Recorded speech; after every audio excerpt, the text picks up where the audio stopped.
everyone, and welcome to the Winging It F1 podcast. After the greatest season, F1 season we've ever seen, came to a controversial end.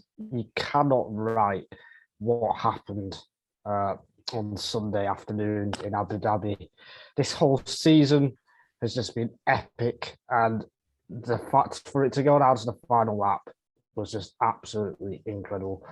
With me to talk about everything that happened, especially those final few laps of the race, I've got Freddie and Adam Dickinson on this 106th episode of the podcast. How are we feeling? It's a few hours after the race when we're recording this. How are you feeling after? Just frazzled. Most unbelievable and frazzled, Adam.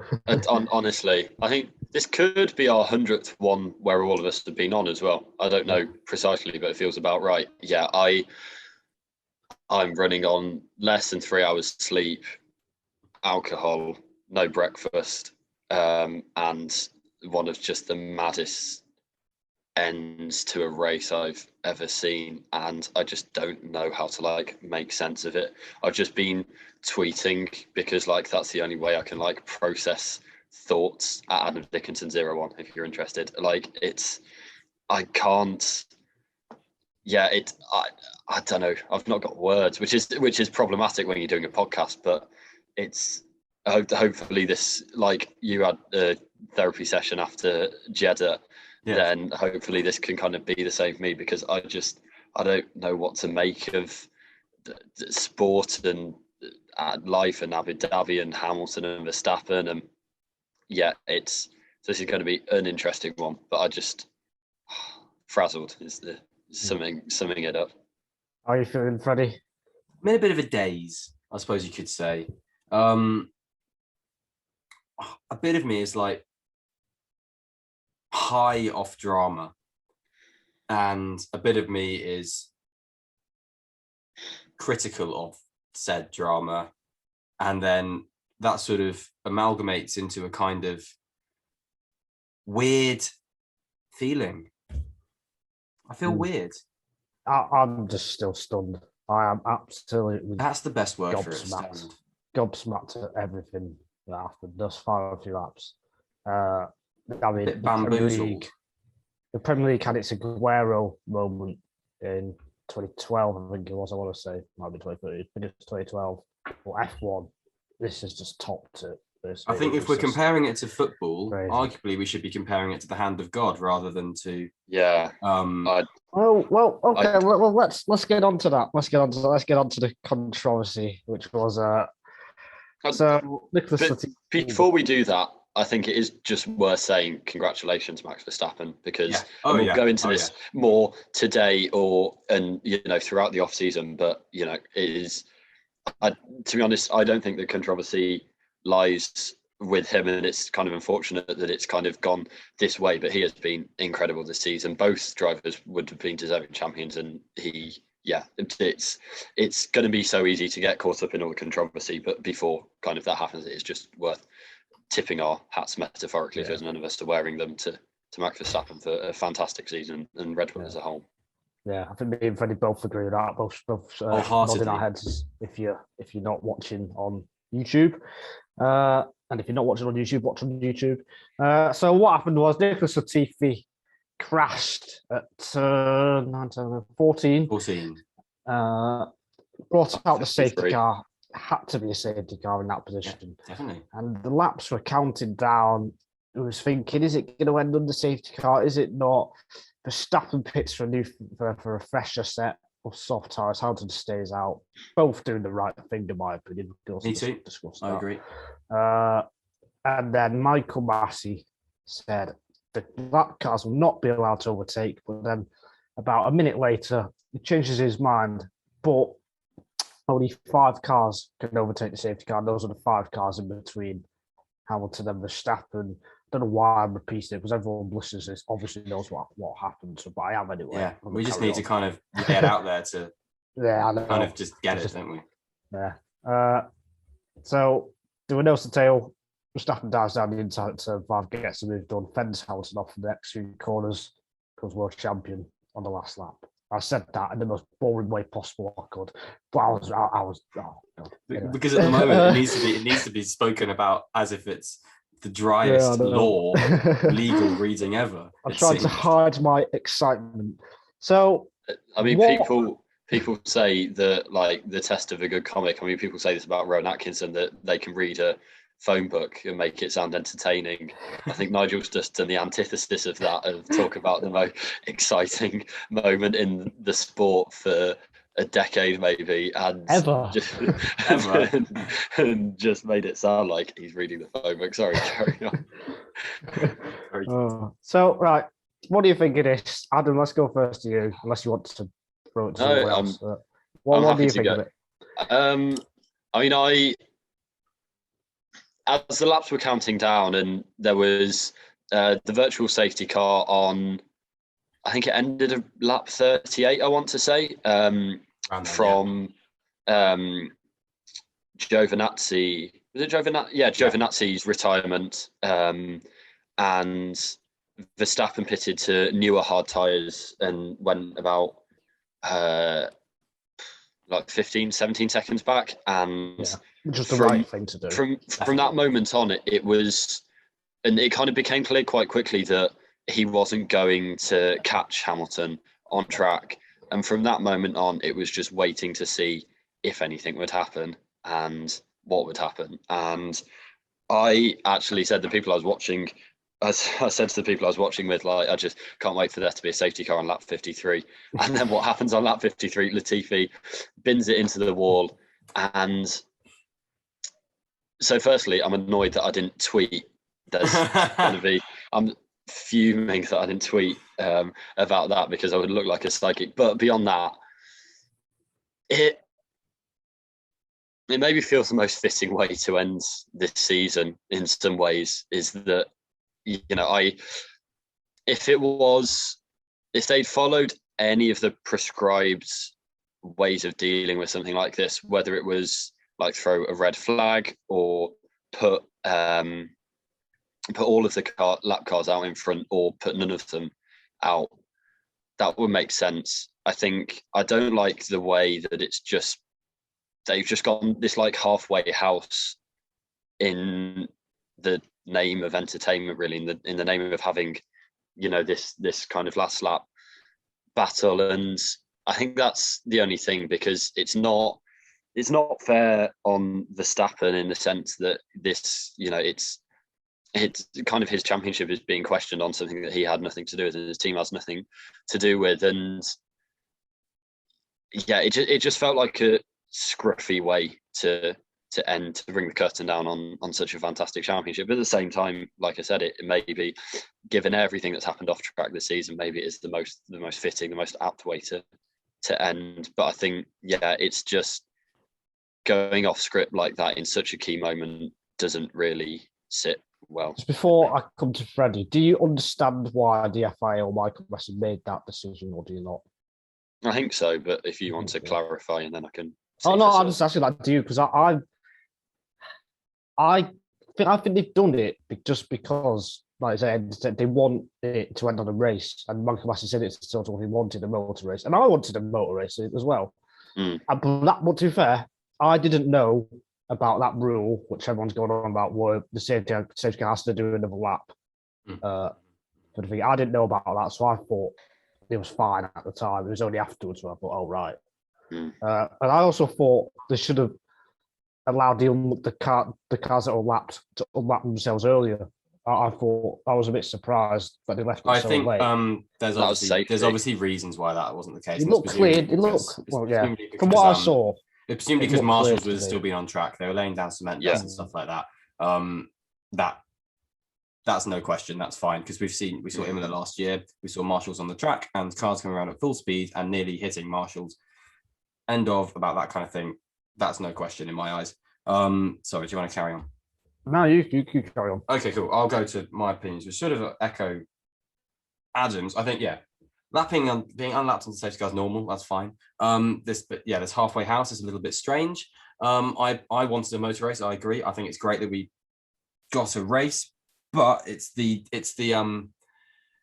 way it got there is kind of uncomfortable. Is that it's kind of like, Like it's 5 cars unlapping, not I don't care about them not being given another lap to go around.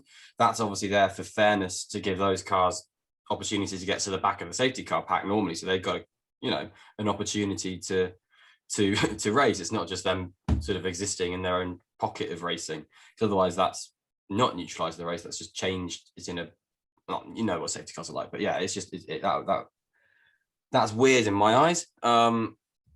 And I kind of feel like,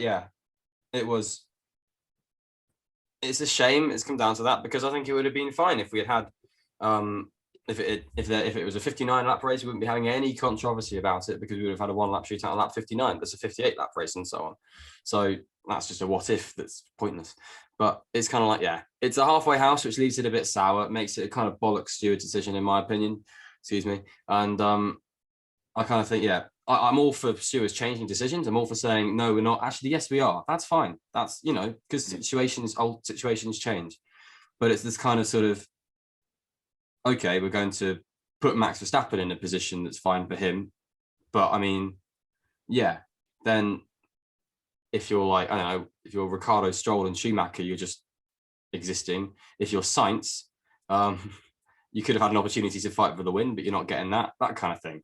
It just changes the stage of the race, the phase of everything, to kind of just put 2 cars as 2 cars in a way, which is annoying, because I think we all understand, we all want F1 to sort of embrace itself as entertainment. I think that's been an issue in the past, and we've got a whole regulation set coming in, designed around making cars good at racing, and that's great. But sort of it's great when it's organic. Like you can have kind of a car that can race, but the racing then has to be the racing, not it's not putting 2 cars in a position and so on. Like, there's 20 cars and that kind of thing. So it feels too manufactured for me. But like Adam said at the start, sorry, Nigel, I'll let you speak in a second. Rebel and Max wholeheartedly deserve this, because they took the situation that's in front of them and won it. End of on that situation. The situation that was put in front of them, I think, is a bit crap. I agree. I think it's interesting, because you said you didn't mind that the safety car pitted at the end of that lap anyway. You're more bothered about they only let half the cars through. Is that something you'd agree with, Adam? Yeah, it's just kind of and I think it's kind of that is the kind of the. Is that the biggest like? Yeah, and I guess it's kind of also that's the kind of representation for them, just kind of going like, sod the rules. Sod the rules. We want to have like a last lap showdown, and just like not, I just it's that. Like I say, it feels a bit manufactured. If they let all the cars through, which they could have very quickly, perhaps, then it wouldn't have changed the final result between Hamilton and Verstappen, would it? No, that's what I mean. If they let the cars through quickly and then they go racing, that's fine. But it's the way they didn't, and then they ended up in that situation where they made this decision on the fly, kind of when it was coming around like to the end of sector 2, and I thought at that stage it's too late to call the safety car in. Then it kind of came up as safety car in at the last possible moment. So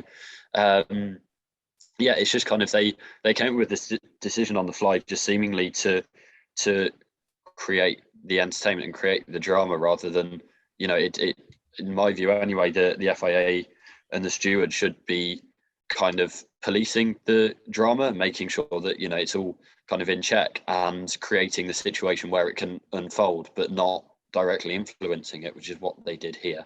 I might go back on what I said about sort of the 1 lap thing, because that does, on further reflection, that kind of makes a lot of sense anyway, for sort of fairness and cars getting back and reforming just a pack of, of on-track cars. It kind of makes more sense in that regard. Thinking about it now, I might retract that doesn't bother me, because actually really, that's a rule that makes sense. Well, you edit the podcast, so you can just take it out. I know. I'm saying to you guys, really. I'm really in 2 minds. I'm in 2 minds. I'm not, because for me this is just another race, and I think there's been other decisions which have been equal, maybe not equally as controversial, but very controversial.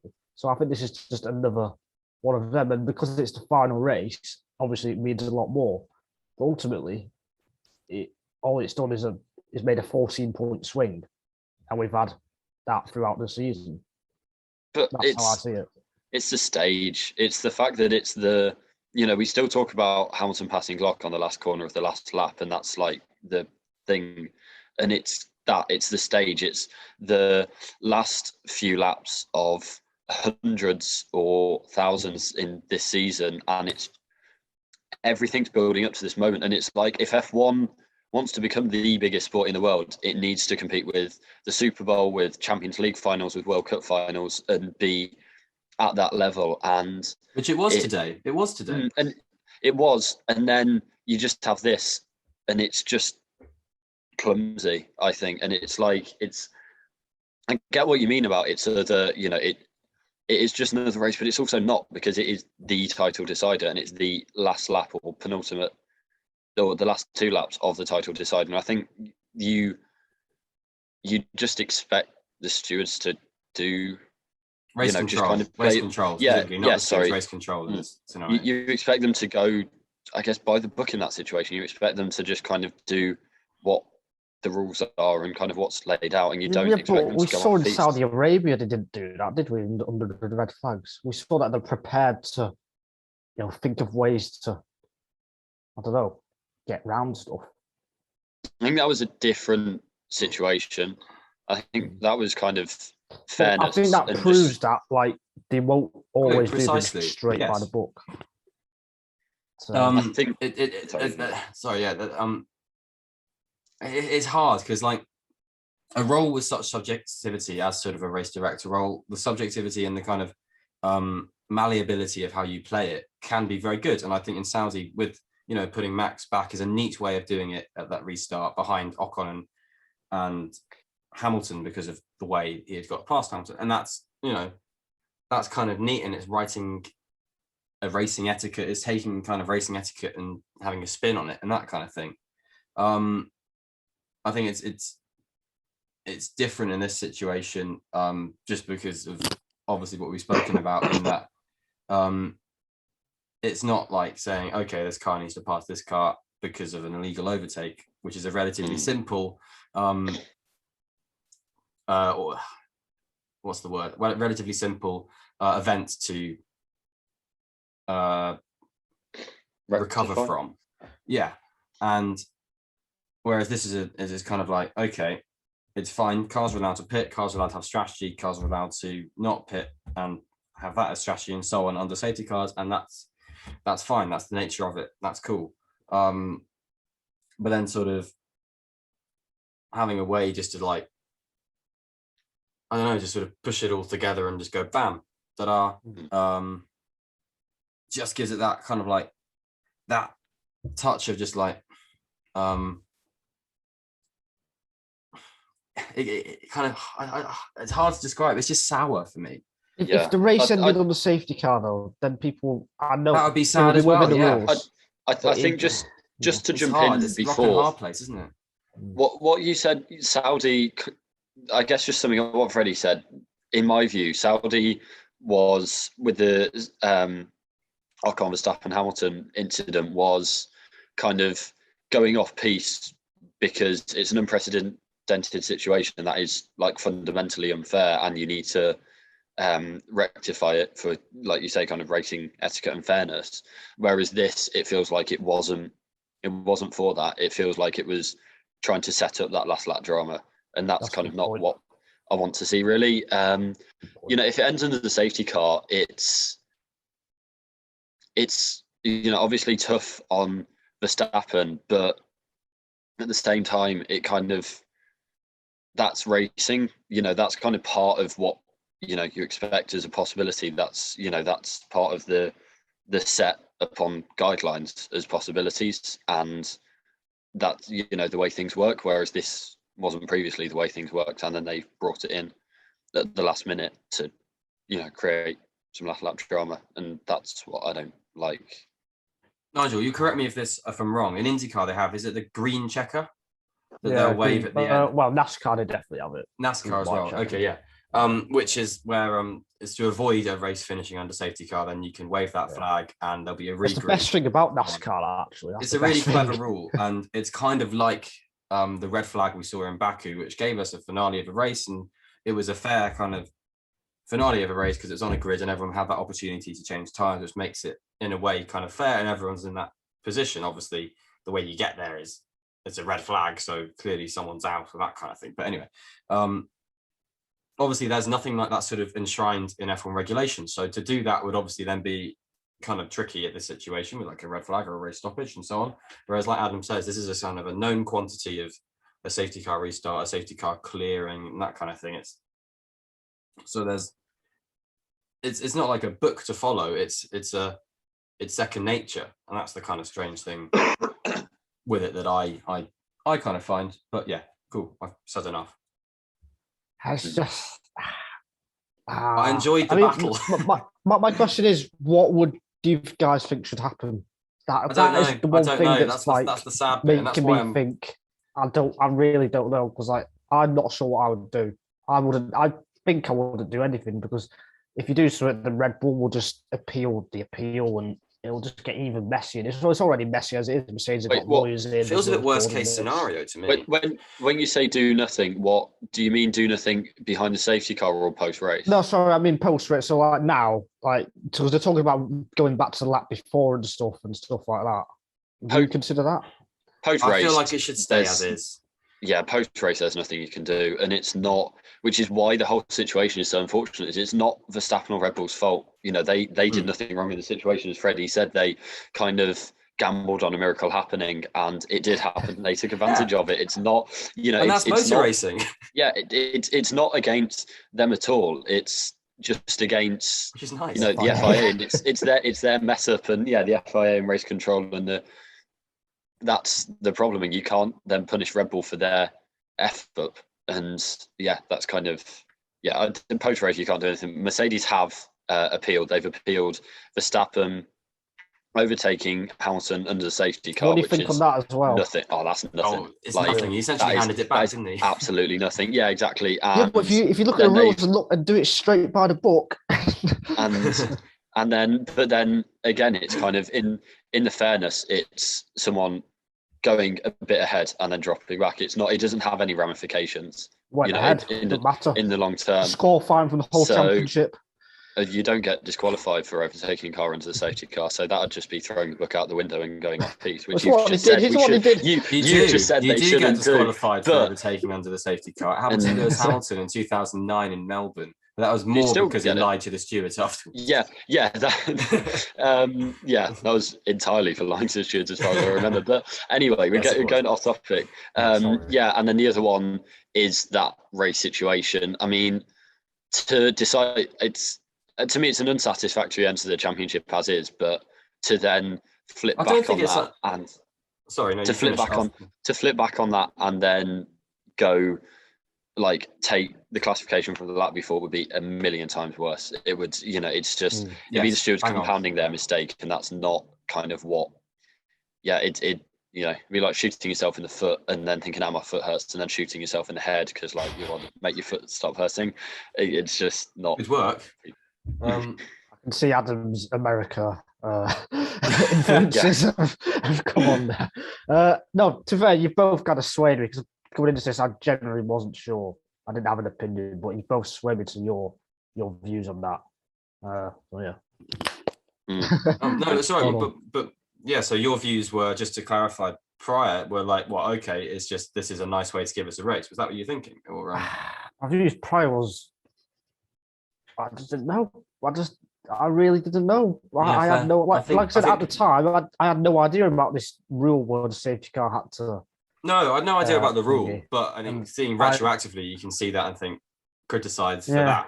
But in the situation, it felt like it felt like an olive branch that came from the middle of nowhere for Max, which what made it a bit kind of sad. I feel like it could have been done better.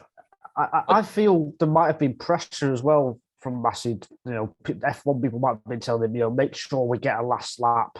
There might have been a bit of that going on. I was about to say that I think F1 kind of heaped a lot of pressure on itself, putting it out that this is the title decider. We've said in the qualifying review podcast that it was free to air in the UK and in the Netherlands, and I kind of don't know whether it was anywhere else, but it was such a massive event, and it had become a massive event, and it's, like we said, the biggest event F1 has had in years. And then it wasn't really, there wasn't the jeopardy at the end. It was Hamilton, unless he had a tyre failure or something like that.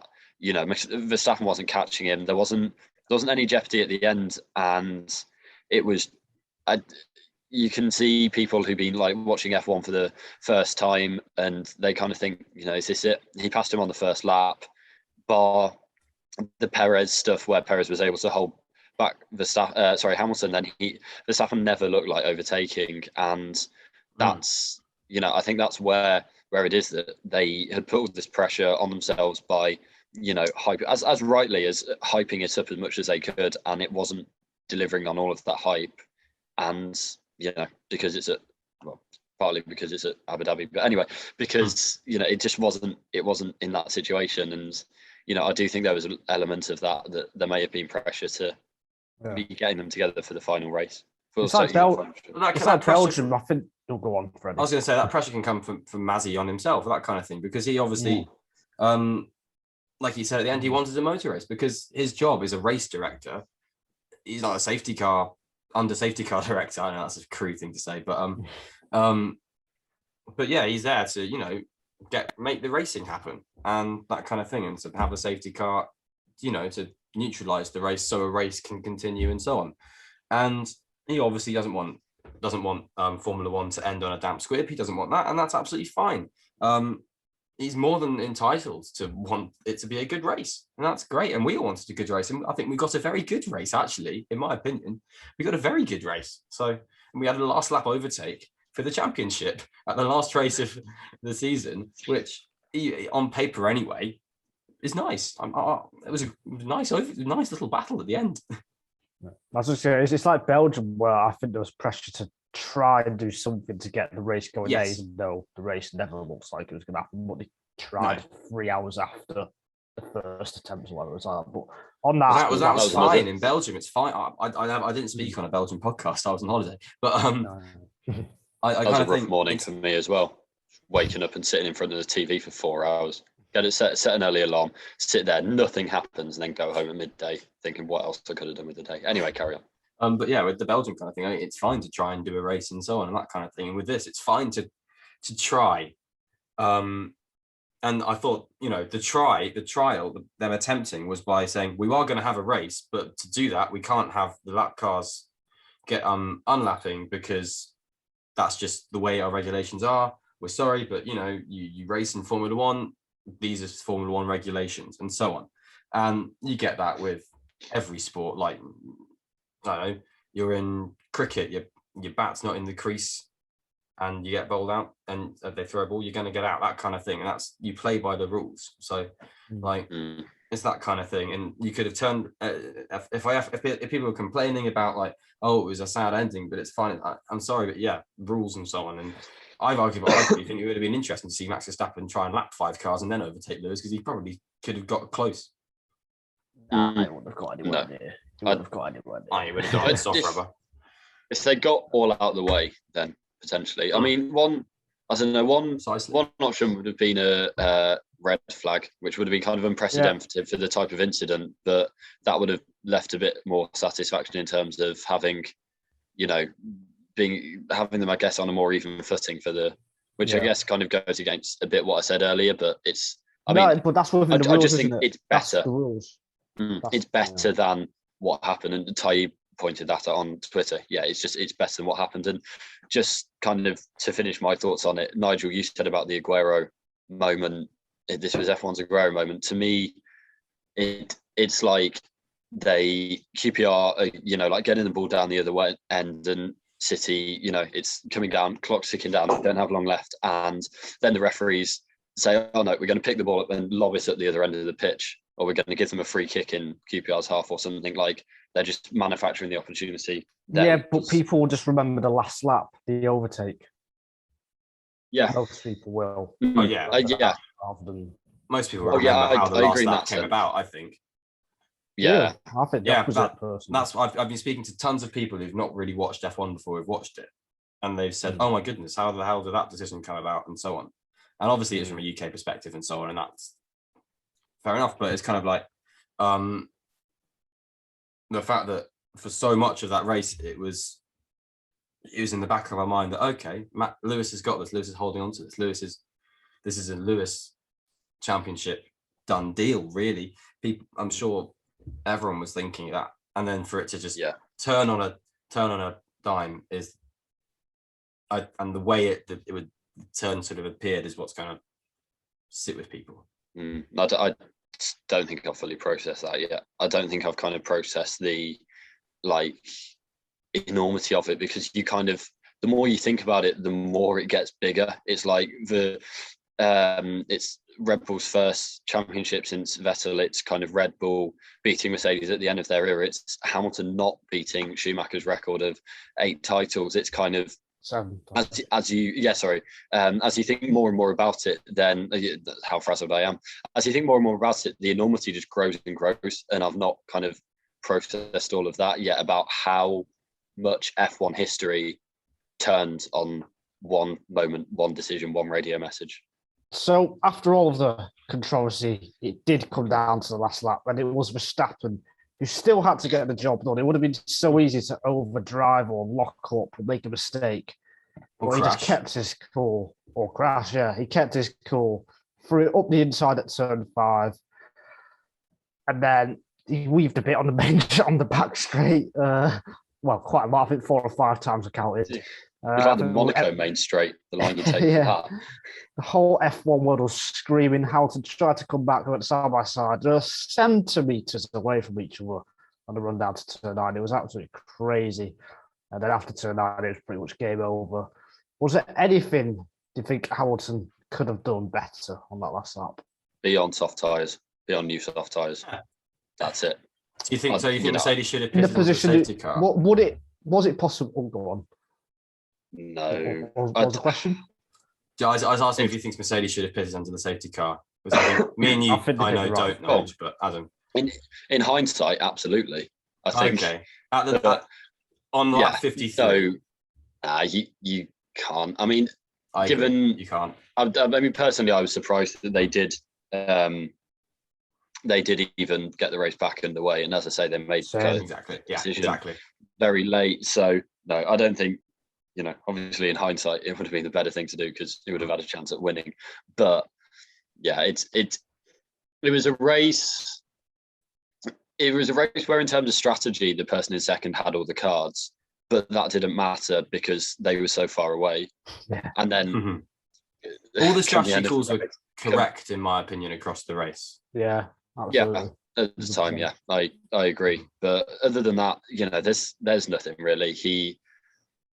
Verstappen just raced it, and to credit to him is he didn't over race. He didn't go over aggressive. He didn't do what he's done at several points this season. I don't know whether there was the threat of a time penalty kind of hanging over his head that he didn't want to kind of go as all out as he has other times this season. But he raced it perfectly, really, and there was given the Hamilton state of his tyres, there was nothing really to be done.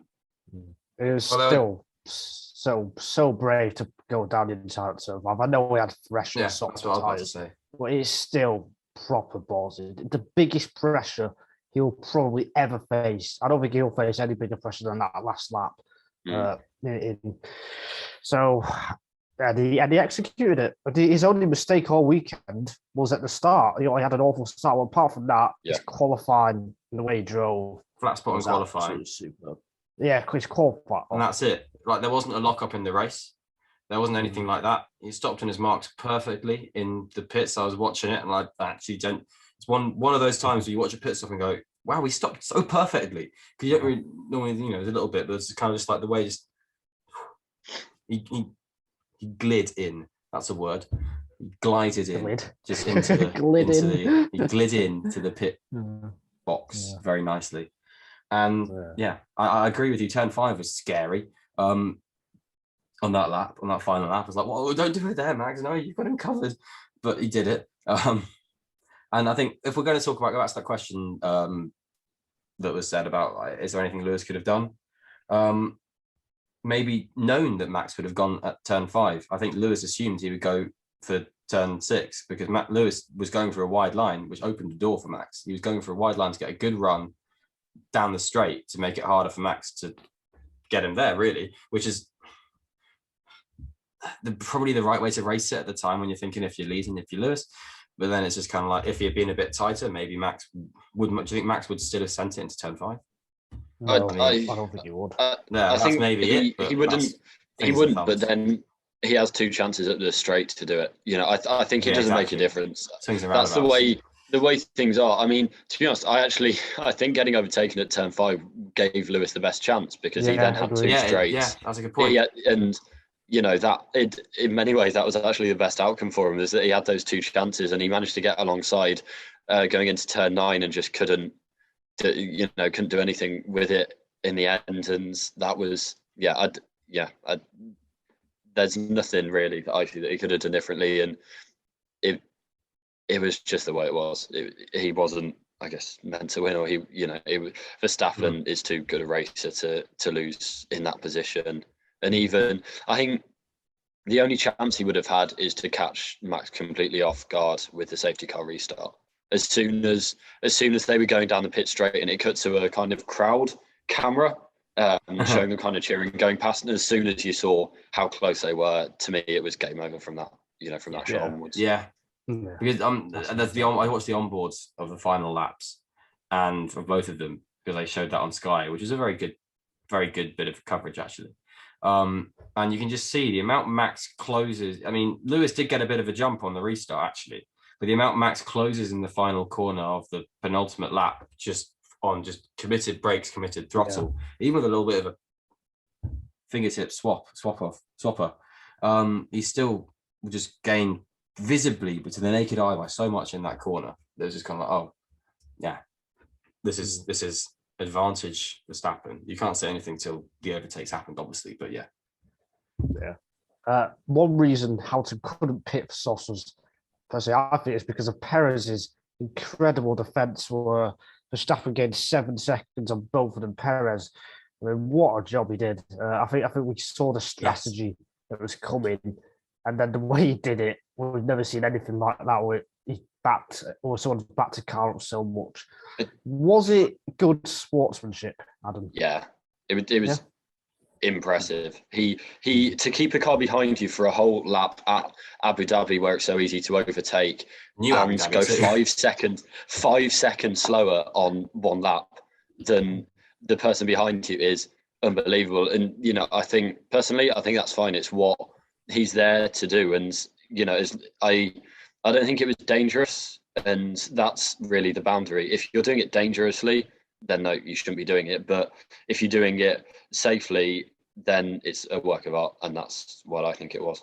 He backed him up more than Hamilton backed Rosberg up in 2016. Yeah, I was about to refer to that. I was about to say to that Hamilton wrote a whole book on how to a rule book on how to back someone up around this track 5 years ago when he did it to Rosberg. But that was on a track when cars couldn't follow and cars couldn't overtake, so the track was on Hamilton's side this time. The track was not on Checo's side at all, and definitely with the strategy that Hamilton was flying at him with so much pace.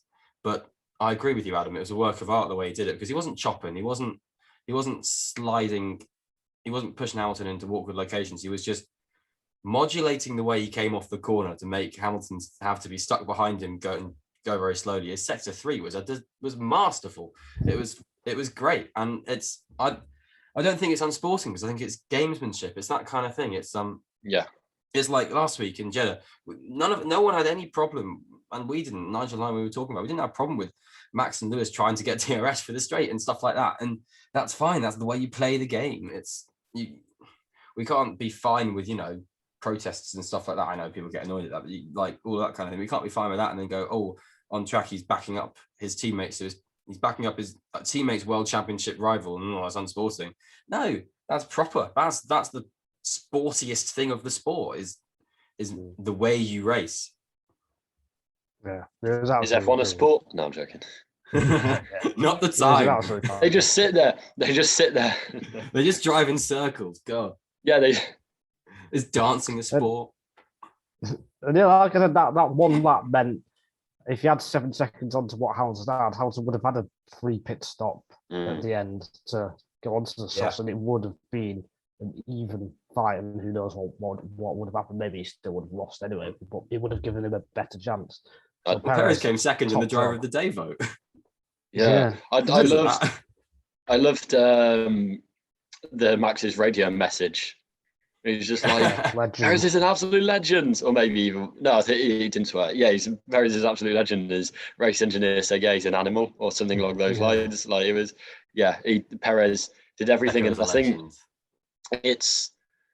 but kind of last week at Jeddah, Bottas had that chance to kind of be the number 2 driver and stop Max taking the, because he was in second from the start, which is just being lost by everyone. Like the entire F1 punditry base has just forgotten the fact that Bottas was running second before Mick crashed, and he had kind of that chance to be kind of the defining number 2 driver part of the championship, and then Perez took that and did it today. And like you say, that was the difference in terms of the way the timings turned out, and vindicates their decision to bring him in, because Albon wouldn't have done that.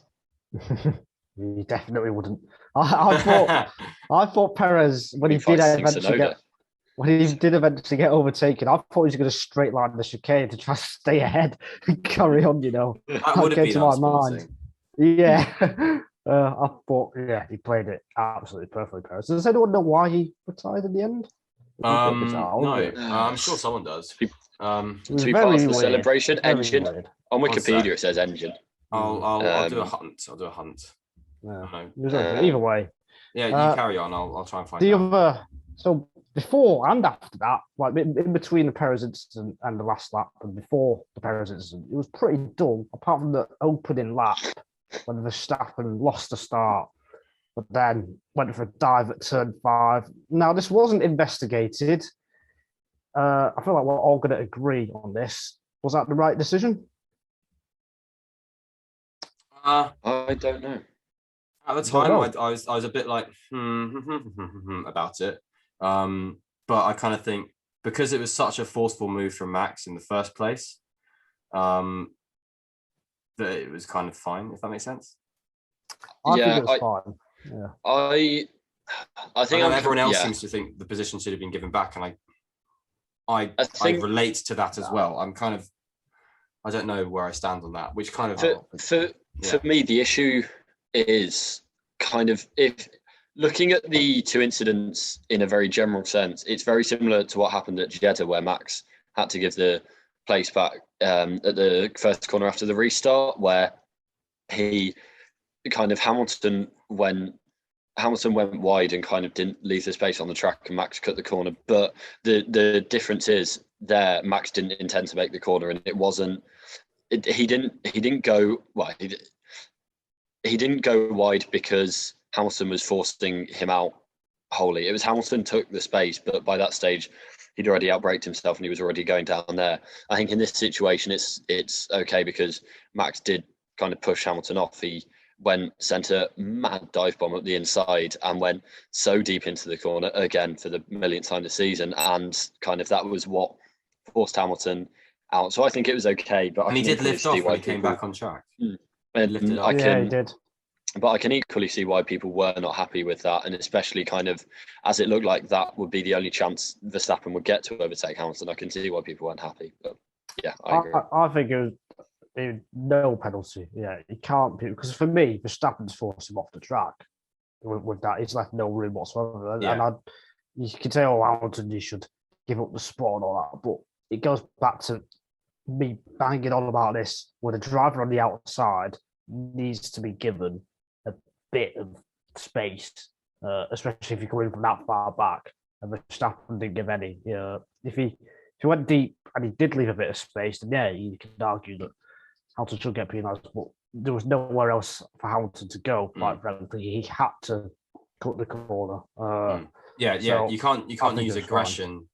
Max can't use such an aggressive reason to put Hamilton in a position to give him the position, because that just doesn't make sense. Yeah, Because otherwise, we'll just get everyone sending it up the inside, trying to hang on to stay within the track limits. And then, what are you just going to penalise a guy who's defending or who's on the outside every single time? No, you can't do that. So, in a wider sense, and this can be something else we talk about in the next few months, but I think there needs to be a big reset of what he's racing over the off season and going into next year. There needs to be, especially if these cars are going to be as good side by side as F1 wants them to be, there needs to be conversations and kind of setting the line where it's kind of a more acceptable racing, and leave it all the time. You have to leave the space and use that as a guiding principle to start with, I think.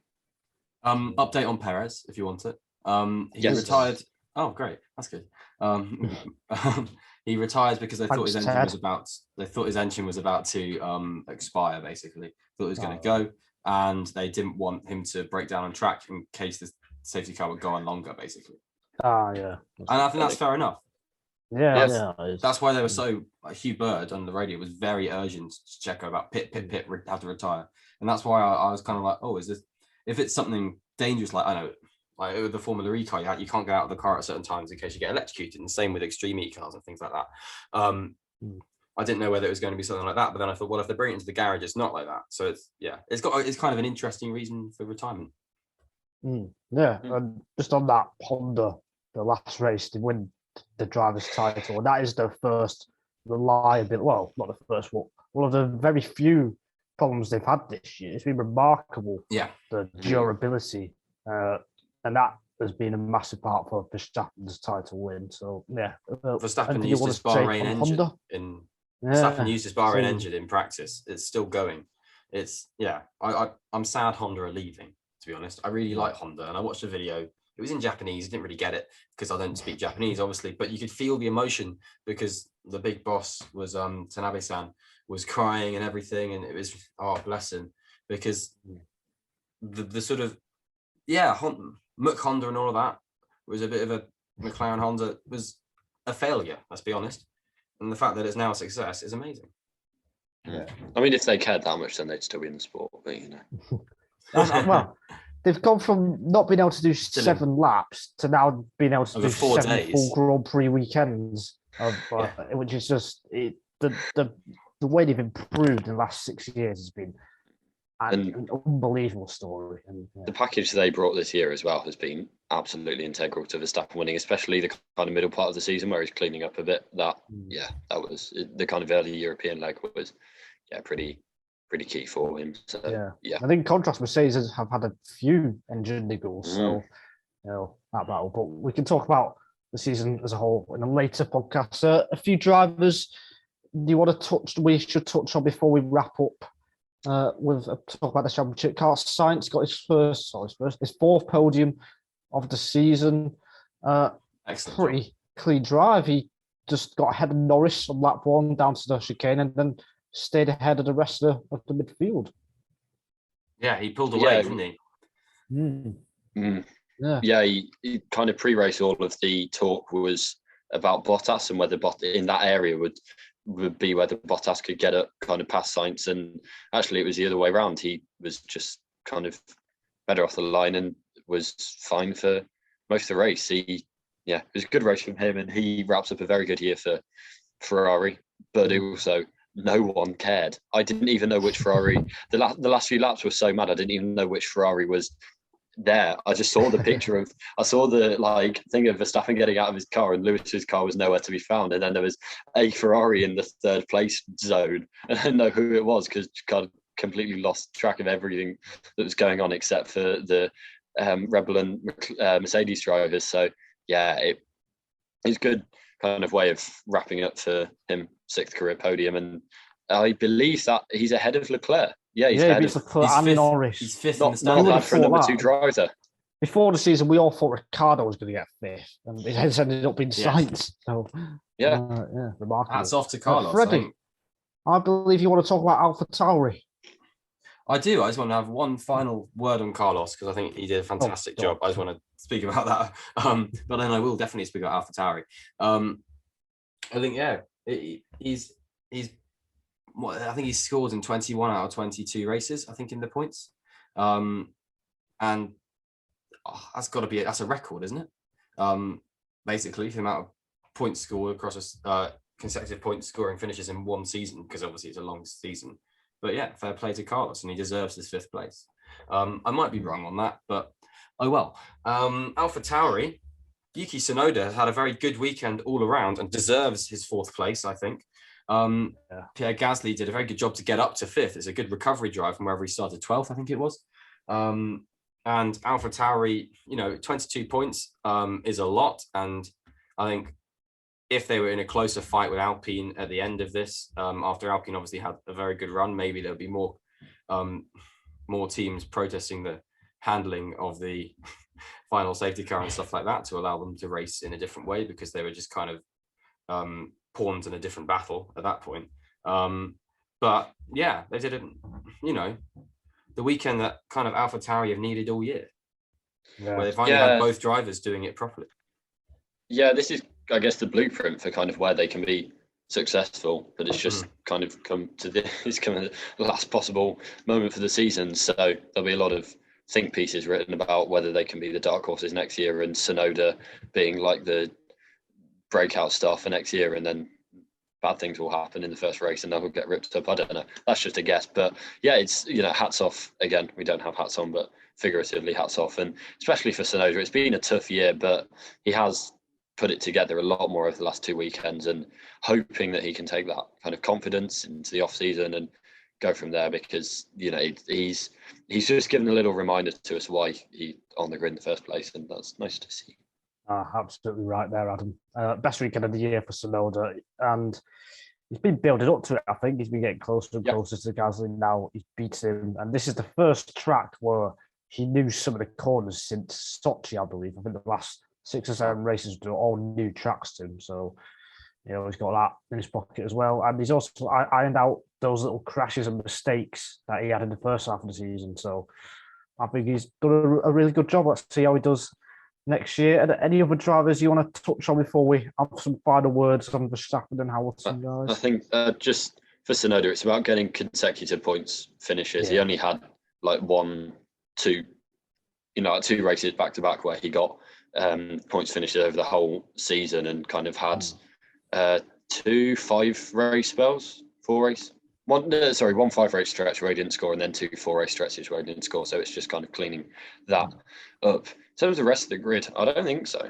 But I forgot everything else. I'm quite bad at this, where I'll just, in some races, I'll just forget that there are other drivers driving. But for this race, it's the one where it doesn't matter. So I don't feel so bad about it this weekend. Sorry, Freddie. There's a few boxes we should tick just on the 2 Finnish drivers. Last race was Valtteri Bottas at Mercedes. Before he moves on to Alfa Romeo. It was an awful race. Awful drive. Yes. Really awful drive. Yes. He kind of sums up Bottas this year. He finished where he started, despite Perez retiring. He was passed by Gasly at some point. I don't know if they did a precautionary stop onto the safety car at the end. I can't remember. For Valtteri, just to give him some I don't know, fresh rubber. But yeah, it wasn't a pretty drive for him, which is a shame, because 5 Constructors World Championships, 5 years at Mercedes from him. Could have done a lot more in that time at Mercedes. I think we've all thought that, because there is a driver in there. It's just the driver is only sometimes there. But yeah, on his way to Alfa Romeo. Any words on Valtteri from you two? I think he's maximised. He is who he is at this point, and I kind of think it's just, I don't feel like there's too much left on the table, to be honest. I think kind of for the driver he has just been there. He's kind of achieved what people expected him to achieve, and not anymore. I don't think there's kind of too much to add to that, but I will say it was a pretty poor race from him, and kind of not the way he'll have wanted to go out, and especially at the end with the Mercedes losing out, that kind of, it's going to be a very, very dull motorhome, I imagine, post race or whatever.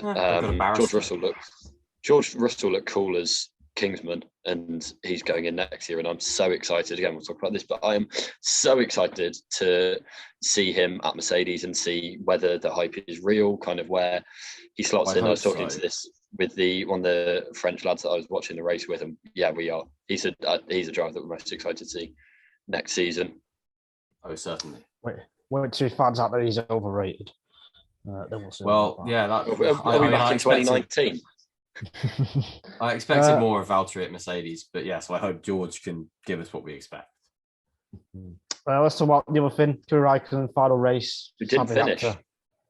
Yeah. Nice. We didn't see much of him at the weekend. Really, he had a bad quali, and then Bless him. lingered around at the back. Sad to see him go.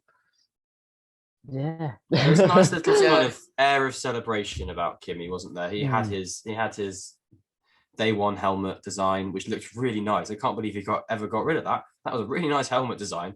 And he didn't qualify very well, and at one point I think it was last in the race. I'm pretty sure, but I can't remember. And then had a brake issue and basically couldn't continue. But that gave him his moment in the sun. It was the same with Jenson Button when he retired in the Rosberg-Hamilton finale. He had his own moment to recuperate and celebrate his career. And Kimi got that in his own way because he was the first retirement of the race. But yeah, it's a David Coulthard. Yes, exactly. It is sad to see Kimi go because he is a proper guy, isn't he? He's one of those people who's the mainstay of Formula One for all of us, apart from when he wasn't there. But like for when we were kids, we think back to Kimi, Ferrari, and McLaren, and so on. So it is going to be weird not having the name Raikkonen on any sheets of paper for Formula One now until Robin gets there in 10, 15 years time. He's kind of leaving it at the right time though. He's just so done with everything about being an F1 driver that isn't driving an F1 car. He's just like done with it all, and that seems to be the impression for me.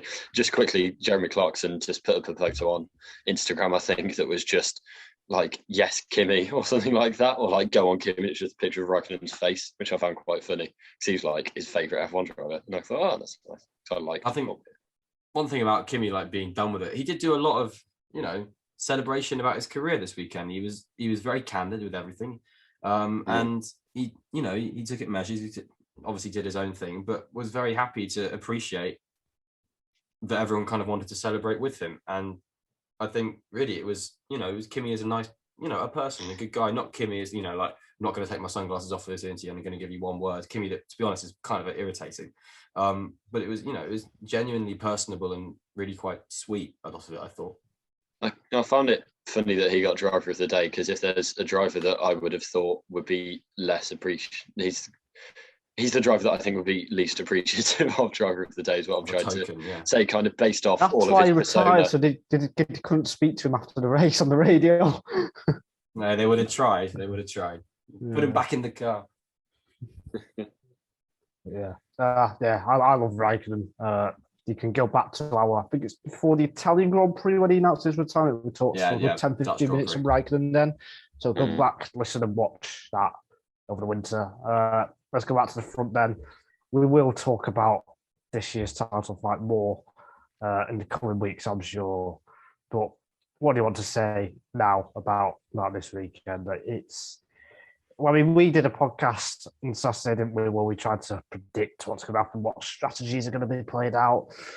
And you just throw it all out the window, can't you? We got all our predictions right. Yeah, we all said we all said Verstappen, yeah. Well, I said Verstappen before the season. I said Mercedes as well before the season. So yeah, and you're half Dutch, so you I'm not. I think, to be, he's 24 and he has kind of reached the pinnacle. It's like it's half of Freddie age.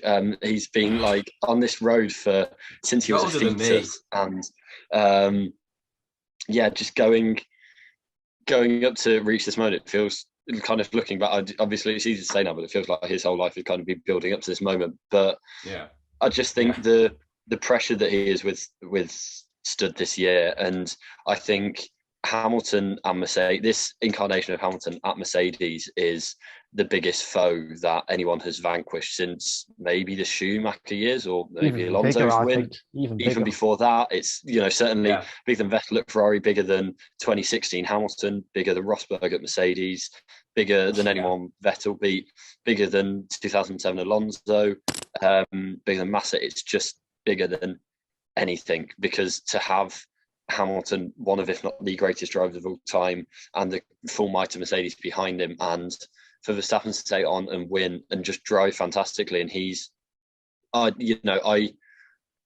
into the season, I thought he's great, but he has too many mistakes, and he's, when he's on it, then he's on it. But I just didn't think he'd be on it enough of the time to win against Hamilton and Mercedes, who are on it all of the time. And he has just blown that out of the water, because it's not, he has made so few mistakes over the season, and it's, when the pressure's been on, he's performed. When he's just had to go through and just win races that he's expected to win, he's done that. Red Bull have done that, and it's, he's like we started off this podcast by saying, he is a absolutely worthy champion. Yeah. Freddie? Yeah, you can't take it away from him, can you? Although you might be able to, because Mercedes are trying. Yeah, actually, as we record this, a result is expected in 15 minutes or so. But anyway, sorry, this is great timing. For Max, it's just a deserved title, really. That's all I can really say. Adam summed it up brilliantly. Yeah, he deserves to be a world champion. He has been so exciting for the sport since he joined in 2015. He's never been involved in a title fight. This is his first one, and the pressure just doesn't get to him. So many races this year where only he or maybe Hamilton could have won it. I'm speaking of races like France, like Austin, like Zandvoort in front of his home crowd. Even on that Spa. final lap. Spa as well, that qualifying lap. Yeah, the qualifying lap was great. And then the final lap, being there in Abu Dhabi, despite not having the momentum in the car, he managed to execute. And, it's the first of many world titles, I think. He is an incredible driver, one of the best talents F1 has ever seen. So, fully deserved. Commiserations to Hamilton, of course, but we all know he's going to fight that card. But Max Verstappen, 2021 Formula 1 world champion. Max Verstappen, who officially didn't overtake Lewis Hamilton under the safety car. But we knew that. So now we're just waiting on the other one about the actual race, the one that actually matters. Yeah. So whilst we wait that, when this podcast is out, we'll know. So if something mad has happened, we'll probably have another mini episode, but I don't think anything's going to happen. We'll probably tag 5 minutes onto this if something happens this week. Yeah. If this is the end of the podcast, then guess the result. So we will probably have some more episodes through the winter. I'm sure we might have some guests as well. We'll see. We will carry on. F1 will be back in a few months. What a season. I hope everyone has enjoyed it. We have all enjoyed it. We've loved recording before and after each race as well. Thanks for listening throughout the season or watching. Thank you for hosting, Nigel. No problem. Thanks for hosting when you've hosted and stuff. You're welcome. Same with Adam. Yes, thank you, find Adam. Freddie on Fred Coates 1999 and Adam Dickinson. As he said before, won't say it again because he's already mentioned it once, and that's the rule. Me at Nigel C. Journo. Until next time, have a good Christmas if we don't have a podcast before then, and goodbye. We made it.